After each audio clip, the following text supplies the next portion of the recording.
పని కోసం దుబాయ్ కి వెళ్లిన ఒక కుర్రాడు అక్కడి ఒక షేక్ దగ్గర పనిలో చేరి అతని దగ్గర మంచి పేరు తెచ్చుకున్నాడు. అయితే ఆ కుర్రాడిని ఎన్నో రోజులు అబ్జర్వ్ చేసిన ఆ షేక్ ఒక రోజు ఈ కుర్రాడిని పిలిచి, నా భార్యను గర్భవతిని చేస్తే నీకు ₹1 కోటి ఇస్తానని అతనికి బంపర్ ఆఫర్ ఇచ్చాడు. దాంతో ఒక్క క్షణం అతను స్టన్ అయిపోయి, జాక్ పోట్ కొట్టేశాను, నా లైఫ్ సెట్ అయిపోయిందని అనుకున్నాడు. కానీ అతను నాతోనే ఈ పని ఎందుకు చేయించాలి, ఈ దుబాయ్ షేక్ నాతో కావాలని ఇలా ఆటలాడుతున్నాడా అనే 100 ప్రశ్నలు అతని బుర్రలో తిరిగి, ఆ తర్వాత అతను చేసిన పనికి దుబాయ్ షేక్ మరియు అతని భార్య ఇద్దరు షాక్ అయిపోయారు. అయితే అసలు అతను ఏం చేశాడు, ఆ తర్వాత అతని పరిస్థితి ఎలా మారింది అనే ఈ దుబాయ్ లో జరిగిన ఒక యథార్థ సంఘటన గురించి ఈ వీడియోలో తెలుసుకుందాం. వీడియో చాలా ఇంట్రెస్టింగ్ గా ఉండబోతుంది, ఎక్కడ స్కిప్ చేయకుండా చూడండి. రాజస్థాన్ లోని జైపూర్ లో సల్మాన్ అనే చాలా తెలివైన ఒక 26 ఏళ్ల కుర్రాడు ఉండేవాడు. అతని తల్లిదండ్రులు రోజు కూలి పనులకు వెళ్లి రూపాయి కూడబెట్టి సల్మాన్ ను డిగ్రీ వరకు చదివించారు. అలాగే వారికి సల్మాన్ ఒక్కడే కొడుకు. ఇక సల్మాన్ కూడా తల్లిదండ్రుల కష్టాన్ని అర్థం చేసుకుని చిన్నప్పటి నుండే చాలా బాగా చదువుతూ వీలు దొరికినప్పుడల్లా తన వాళ్లకు సహాయం చేసేవాడు. అయితే సల్మాన్ తన డిగ్రీ పూర్తయిన తర్వాత ఎలాగైనా గవర్నమెంట్ జాబ్ సంపాదించాలని రాత్రి పగలు కష్టపడి ప్రిపేర్ అయ్యాడు. కానీ ఎన్నిసార్లు రాసినా అతను ఒక ఎగ్జామ్ లో కూడా క్వాలిఫై అవ్వలేదు. ఇక ఈ గవర్నమెంట్ జాబ్స్ తో అవ్వదని బయట వేరే జాబ్స్ కోసం ట్రై చేసినా ఎక్కడా సరైన జీతం రాకపోవడంతో సల్మాన్ చాలా బాధపడ్డాడు. ఇక తన తల్లిదండ్రులకు వయసు మీద పడుతూ పనికి కూడా వెళ్లలేని స్థితిలో ఉండగా సల్మాన్ ఏం చేయాలో తెలియక దుబాయ్ లో ఉన్న తన మామకు ఫోన్ చేసి, ఇక్కడ నా వల్ల అవ్వట్లేదు, నేను కూడా దుబాయ్ వచ్చేస్తాను, నాకు ఒక ఉద్యోగం చూసి పెట్టు మామా అని చెప్పాడట. దాంతో అతను సల్మాన్ తో, ఒక 2 నెలల్లో ఇక్కడ నీకు ఉద్యోగం చూస్తాను, నువ్వు అప్పటి వరకు కార్ డ్రైవింగ్ బాగా నేర్చుకుని దుబాయ్ పాస్పోర్ట్ వీసా అప్లై చేసుకో అని చెప్పాడట. దాంతో సల్మాన్ తన ఫ్రెండ్స్ దగ్గర కొంత డబ్బు తీసుకుని పాస్పోర్ట్ అండ్ వీసాకు అప్లై చేసి కార్ డ్రైవింగ్ బాగా నేర్చుకున్నాడు. దాంతో 2 నెలల తర్వాత సల్మాన్ తన మామ రమ్మనడంతో దుబాయ్ వెళ్లిపోయాడు. ఇక అతను సల్మాన్ కు ఒక షేక్ దగ్గర డ్రైవర్ గా జాయిన్ చేయాలని తీసుకెళ్లాడు. అయితే ఆ షేక్ సల్మాన్ ని చూసి, నువ్వు చూడటానికి చదువుకున్న వాడిలా ఉన్నావు, ఇక్కడ ఉద్యోగం అంటే అంత సింపుల్ గా ఏముండదు, నేను ఎప్పుడు కార్ తీయమంటే అప్పుడే తీయాలి, అది అర్ధరాత్రి అయినా సరే అని చెప్పాడు. దాంతో సల్మాన్, సరే సార్, మీరు చెప్పినట్లే చేస్తానని చెప్పి ఆయన దగ్గర పనిలో చేరాడు. అలా సల్మాన్ ఆ షేక్ దగ్గర పని చేస్తూ వచ్చిన డబ్బుల్లో 80% ఇంటికి పంపి మిగిలిన డబ్బునే తనను ఖర్చు పెట్టుకునేవాడట. ఇక సల్మాన్ పని చేస్తున్న ఆ షేక్ ఇంట్లో అతను, అతని భార్య మాత్రమే ఉండడంతో సల్మాన్ వాళ్ళ ఇంట్లో అన్ని పనుల్లోనూ హెల్ప్ చేసేవాడు. దాంతో సల్మాన్ మంచితనం, అతని మాటలు విని ఆ షేక్ ఫ్యామిలీ కూడా అతనితో చాలా క్లోజ్ గా ఉండేది. దాంతో కొన్ని రోజుల్లోనే ఆ ఫ్యామిలీ సల్మాన్ ని తన ఇంట్లో మనిషిగా చూసుకోవడం మొదలు పెట్టారు.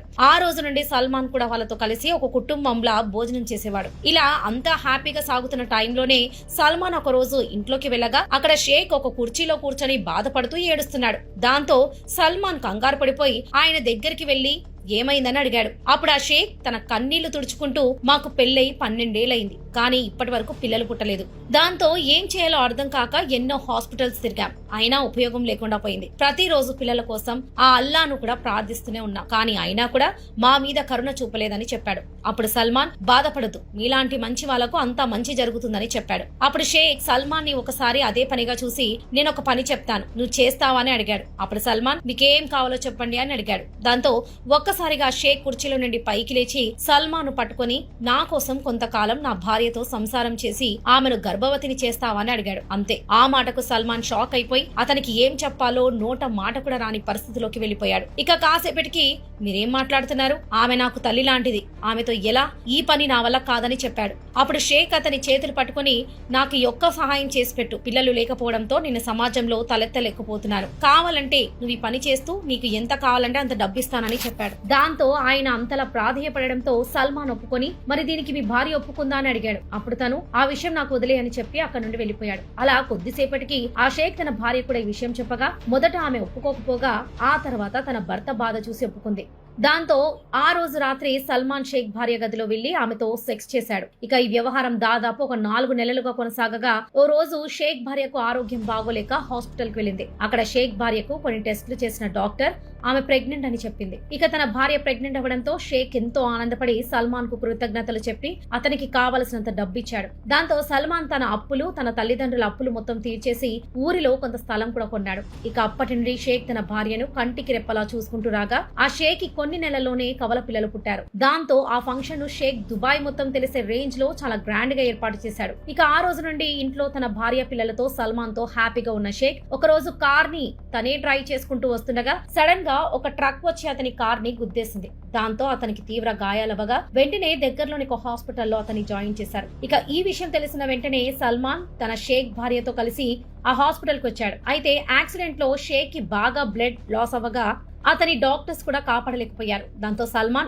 ఆ రోజు నుండి షేక్ భార్యకు తోడుగా ఉంటూ ఆ ఇంటికి ఒక మొగదిక్కులా మారి, ఎలాగో ఆ పిల్లలు కూడా తనకు పుట్టిన వాళ్ళే కాబట్టి వారి బాధ్యత సల్మాన్ తీసుకున్నాడు. అలా ఆ రోజు నుండి షేక్ భార్యే అన్ని బిజినెస్ లను చూసుకుంటూ ఉండగా సల్మాన్ ఎప్పుడు ఆమెకు తోడుగా ఉండేవాడు. ఇక అప్పుడే వాళ్ళిద్దరి మధ్య ఉన్న శారీరక సంబంధం ప్రేమగా మారింది. దాంతో కొద్ది రోజుల్లోనే సల్మాన్ ఆమెను పెళ్లి చేసుకుని తనతో పాటే ఆ బిజినెస్ లన్నీ చూసుకోవడం మొదలు పెట్టాడు. ఇక అప్పటి నుండి సల్మాన్ అప్పుడప్పుడు ఇండియాకి వచ్చి వెళ్తూ దుబాయ్ లోనే సెటిల్ అయిపోయాడు. అలాగే ఒక్కోసారి తనతో పాటు తన తల్లిదండ్రులను కూడా తీసుకువెళ్లి అందరితో కొన్ని రోజులు హ్యాపీగా గడిపేవాడు. అయితే సల్మాన్ భార్యకు దుబాయ్ లో ఉంటే ప్రతిరోజు తనకు తన మొదటి భర్త గుర్తుకు వస్తున్నాడని ఆమెకు అక్కడ ఉండటం ఇష్టం లేకుండా మారిపోయింది. దాంతో కొద్ది నెలల తర్వాత ఆమె సల్మాన్ తో తనకు దుబాయ్ లో ఉండటం నచ్చడం లేదని చెప్పడంతో సల్మాన్ ఇండియా వెళ్లి మా అమ్మ నాన్నలతో కలిసి ఉందామా అని అడిగాడు. దాంతో ఆ మాటకు అతని భార్య ఎంతో సంతోషపడి దుబాయ్ లో ఉన్న తమ ఆస్తులన్నీ అమ్మేసి ఇండియాకు వచ్చేశారు. ఇక ఇండియాకు వచ్చాక ఆ డబ్బుతో అక్కడ ఒక బిజినెస్ స్టార్ట్ చేసి సల్మాన్ తన భార్య పిల్లలతో అమ్మా నాన్నలతో హ్యాపీగా ఒకే ఇంట్లో తన లైఫ్ ని లీడ్ చేశాడు. సో చూసారు కదా, ఏమీ లేకుండా దుబాయ్ వెళ్లి తన భార్య పిల్లలతో 100 కోట్ల ఆస్తులతో సెటిల్ అయిన సల్మాన్ లైఫ్ మీకెలా అనిపించిందో కామెంట్ చేయండి. అలాగే ఈ వీడియో కనుక మీకు నచ్చినట్లయితే ఒక లైక్ చేసి ఇలాంటి మరెన్నో ఇంట్రెస్టింగ్ వీడియోస్ కోసం మా ఛానల్ ని సబ్స్క్రైబ్ చేసుకోండి.